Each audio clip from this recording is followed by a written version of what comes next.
दलितों और महिलाओं के साथ उत्पीड़न की घटना बढ़ रही है।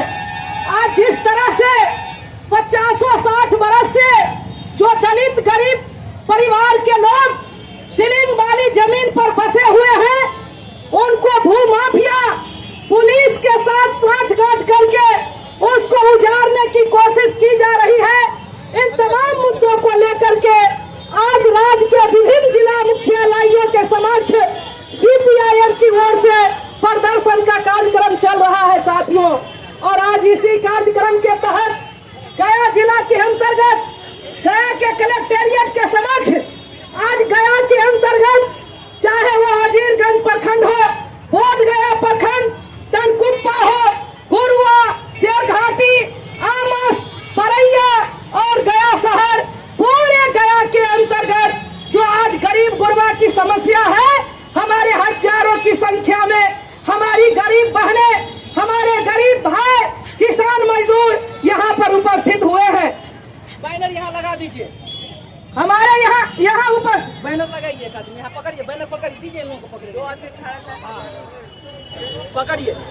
जो आज मुद्दे हैं, इस मुद्दे पर मुझे ये कहने में कोई संकोच नहीं हो रहा है कि आज जो जनतांत्रिक आंदोलन है, जो जनता का मुद्दा है, इस मुद्दा पर जब हम कुछ बात रखने के लिए आते हैं तो यहाँ का प्रशासन हिटलर शाही के जैसे आज वो वार्ता तक भी करने देने के लिए तैयार नहीं है।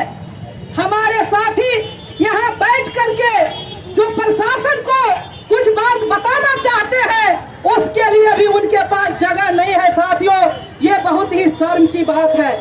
आप समझ सकते हैं कि आज जो मुद्दे हैं, अभी 2 दिन पहले की घटना है, शेरघाटी प्रखंड के अंतर्गत उचीरमा में 5 साल की बच्ची के साथ बलात्कार करके, सामूहिक बलात्कार करके उसकी हत्या कर दी जाती है।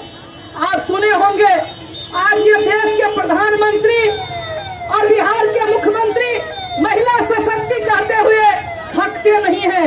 कहते हैं कि महिला को सशक्त करना है, आगे बढ़ाना है, लेकिन शायद आप सुने होंगे कलकत्ता के एक अस्पताल में जब एक डॉक्टर महिला के साथ सामूहिक बलात्कार करके निर्ममता पूर्वक उसकी हत्या कर दी जाती है और तब देश शर्मसार हो जाता है। न सिर्फ कलकत्ता के अंतर्गत बल्कि पूरे देश के पैमाने पर अभी मुजफ्फरपुर के एक 14 साल की नाबालिग बच्ची को घर से उठा करके ले गया और उसके साथ सामूहिक बलात्कार करके निर्ममता पूर्वक उसकी हत्या कर दी गई। यही सिर्फ मामला नहीं है, आज जो दलित और खास करके महादलितों का सवाल है, जो दलित और महादलित आज सबसे ज्यादा निचले पायदान पर है। और सरकार कहती है दलितों के लिए हम कल्याणकारी योजना लाना चाहते हैं। अरे आप कल्याणकारी योजना की बात बाद में करोगे, लेकिन जिसका मौलिक अधिकार भोजन का है, जिनका मौलिक अधिकार जमीन का है, जिनका मौलिक अधिकार भोजन का है, जिनका मौलिक अधिकार आवास, शिक्षा और बीमार पड़े तो उसका इलाज का है, आज वो मौलिक अधिकार भी प्राप्त नहीं होता है। हजारों की संख्या में 80-85 के समय से ही हमारे गरीब लोग, भूमिहीन दलित महादलित वर्ग के लोग जो सीलिंग वाली जमीन पर, जो बिहार सरकार की जमीन पर बसे हुए हैं, जमीन का कागज भी मिला हुआ है, लेकिन जो जमींदार है वो पुलिस के साथ साठगांठ करके नकली कागज हाई कोर्ट से बना करके ला करके डीएम साहब को देते हैं और डीएम साहब बुलडोजर से गरीबों का घर उजाड़ने का न्योता देते हैं, ऑर्डर देते हैं। मैं इस सभा और इस प्रदर्शन के माध्यम से यहाँ के डीएम साहब को बताना चाहती हूँ कि यही देश है जिस देश के अंतर्गत कानून भी है। सुप्रीम कोर्ट ने कहा कि जो 12 साल जो व्यक्ति जिस जमीन को जोत रहा है, जो 12 साल तक जिस घर में रह रहा है, उस घर से और उस जमीन से कोई माई का लाल उसको बेदखल नहीं कर सकता है। मैं डीएम साहब को कहना चाहती हूँ, जब उच्चतम न्यायालय ने दिया, जब सुप्रीम कोर्ट का ऑर्डर है, तो तुम कौन होते हो उजाड़ने वाले, तुम कौन होते हो उजाड़ने वाले। हमारे गरीब भाई बहन यहाँ पर आए हैं, आज देख रहे हैं बिहार सरकार सर्वे करा रही है और सर्वे के नाम पर भारी भ्रष्टाचार हो रहा है, भारी लूट हो रहा है। हमारी पार्टी कहने के लिए आई है ये सर्वे ऐसे नहीं होगा। घर में बैठ करके कुछ लोगों से पैसा ले करके उनका कागज आप बनाओगे, हम उस कागज को नहीं मानते हैं। लाल झंडा उस कागज को नहीं मानती है। अगर आपको कागज बनाना है, सर्वे करना है, तो आप जाओ गरीब के घर में बैठो, उस झोपड़िया में बैठो जिस झोपड़ी में वो गरीब अपने बाल बच्चों के साथ, माल मवेशी के साथ, बुजुर्ग सास ससुर के साथ हमारी बहनें रह रही है, उस घर में बैठ करके सर्वे करो और उसको जमीन का कागज दो, हम तब इस जमीन सर्वे को मानेंगे। आज ये सर्वे लूट का अड्डा बन गया है, ये लूट का अड्डा बन गया है, लूटा जा रहा है। इसीलिए आज इस प्रदर्शन का सबसे जो महत्वपूर्ण मांग ये है कि जो सर्वे हो रहा है हम इसका विरोध नहीं करते हैं, लेकिन आज जिस तरह से कुछ मुट्ठी भर पूंजीपति और भूमाफिया को लेकर के किसी के दरवाजे पर बैठ करके सर्वे किया जाता है, हम उस सर्वे को नहीं मानते हैं। जो गरीब के घर में जाकर के बैठिए और उसको कागज जमीन का दीजिए। दूसरी बात है साथियों, ये चुनाव के समय में बहुत बड़े बड़े वादे बिहार सरकार और केंद्र सरकार किया था। अभी नीतीश कुमार की बोलती बंद है।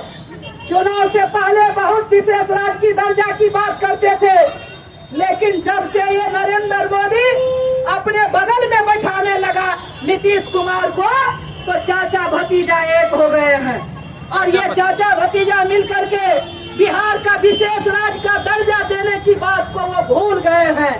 मैं ये कहना चाहती हूँ, यही नीतीश कुमार जी हैं जिन्होंने कहा था कि हम केंद्र में एनडीए की सरकार बनेगी तो हम 200 यूनिट बिजली माफ करेंगे। आज ये मांग है, हमारा प्रमुख सवाल है कि जो गरीबों का घर में जो बिजली जलती है 200 यूनिट बिजली माफ आपको करना होगा। हम ये कहने के लिए आए हैं कि ये जो प्रीपेड मीटर है, ये प्रीपेड मीटर नहीं चलेगा। गरीब लोग उस प्रीपेड मीटर को उखाड़ करके फेंक देंगे, वो प्रीपेड मीटर नहीं चलेगा। और ये प्रीपेड मीटर अमीरों के लिए, कॉमर्शियल एरिया के लिए है, ये ग्रामीण इलाके के लिए नहीं है, इसीलिए उसको आप बंद करो।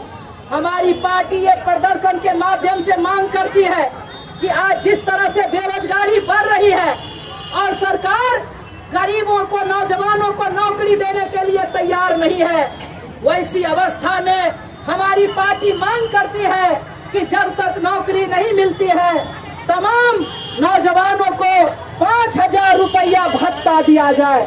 हमारी पार्टी मांग करती है कि जो वृद्ध और विधवा विकलांग है वो 400 रुपया से कुछ नहीं होने वाला है, कम से कम 3,000 रुपया उसको भत्ता दिया जाए।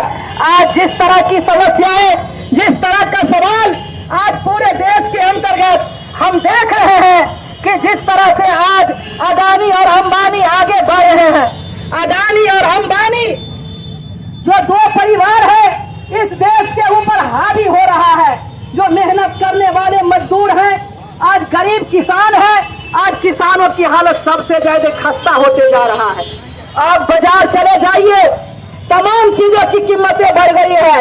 आज चले जाइए, दाल 100 का पार, चावल 50 का पार, आटा 40 पार, सरसों का तेल 200, मसाला 200-250 से कम कुछ भी नहीं मिलता है। और लोगों को रोजगार की कहीं कोई गारंटी नहीं है। अगर दैनिक मजदूरी भी करने वाले हैं तो मुश्किल से 200-250 रुपया मिलता है, जिसमें उनका पूरा परिवार को कुछ नहीं हो सकता है। इसीलिए आज जो मनरेगा में नीतीश जी ने वादा किया था कि मनरेगा के अंतर्गत कम से कम साल में 200 दिन काम दिया जाए और 600 रुपया मजदूरी दी जाए, आज भूखमरी की स्थिति पैदा हो गई है। सरकार जो गरीबी रेखा से नीचे जीवन बसर करने वाले हैं उनका आंकड़ा पेश नहीं कर रही है, क्योंकि नरेंद्र मोदी ये दुनिया को बताना चाहता है कि हमारा देश विकास कर रहा लेकिन आज भी 66% ऐसी हमारी बहनें हैं जिनके शरीर में खून नहीं है। आज बच्चे कुपोषण के शिकार हो रहे हैं। आज क्या खाएंगे, कल क्या खाएंगे, इसके लिए गरीब तरस रहे हैं। और जन वितरण प्रणाली के माध्यम से मात्र 4 किलो चावल दिया जाता है। आप याद कीजिए, इसी देश के अंतर्गत केरल है, जिस केरल के अंतर्गत एक जन वितरण प्रणाली में 14 सामान दिया जाता है।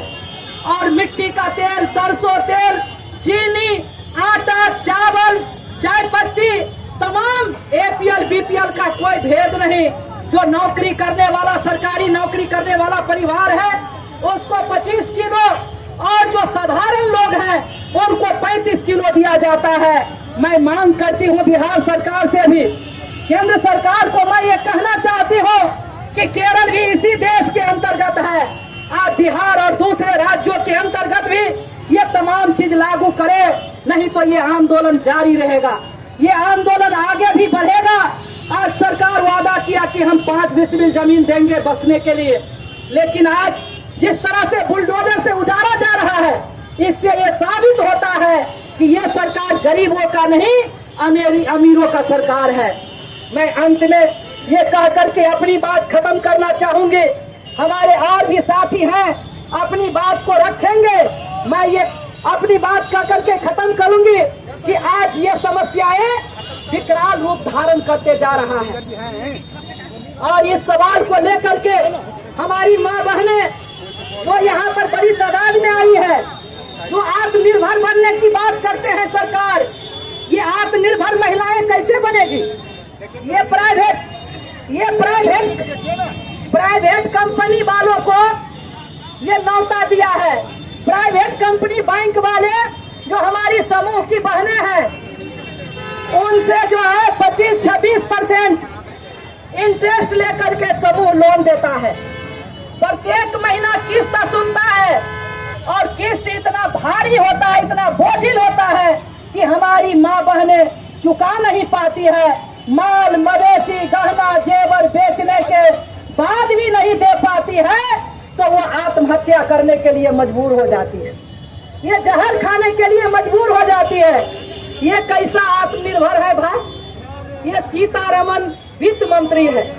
सीतारमन ने कहा था कि हम लाखपति दीदी बनाना चाहते हैं। ये लाखपति दीदी बना रहे हो कि खाकपति बना रहे हो?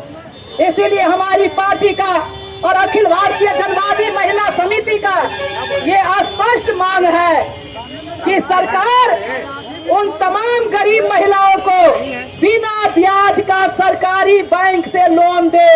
महिला बकरी पालन करेगी, मवेशी पालन करेगी, दुकान चलाएगी, सिलाई दुकान चलाएगी, और बिना ब्याज का जो भी उसका होगा किस्त में लौटाएगी। ये भी हमारा मांग है भारत सरकार और बिहार सरकार से। इन्हीं बातों के साथ हमारे साथी यहाँ पर उपस्थित हैं, यहाँ पर मैं आग्रह करूंगी कि हमारी पार्टी के नेता रविंदर जी, जो CPM के पूर्व जिला सचिव हैं, वो आकर के कुछ अपनी बात को बतावें। रविंदर जी।